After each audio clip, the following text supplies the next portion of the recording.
Please ఒకటి. అమ్మా, ఈరోజు ఆఫీస్లో చాలా హెడ్డేక్గా ఉంది పని చేసి. రాణమ్మా, ఏంటండి? వచ్చిందండి వయ్యారి.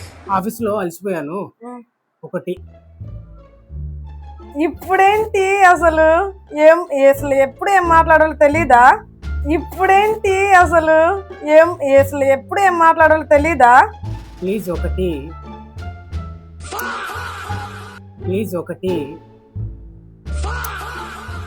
చూసింది చూస్తుంది అంత నిజమేనా? పిచ్చి మొహమా, నేను అన్నది ఒక టీ కప్పు టీ అన్నా, ఒక టీ కప్పు టీ అన్నా. ఓ, కప్పు టీనా? మళ్ళీ అలా చెప్పరే, కప్పు టీ అనేసి ఒకటి అంటే నాకెలా అర్థమవుతుంది? కప్పు టీ ఇవ్వు అనాలి.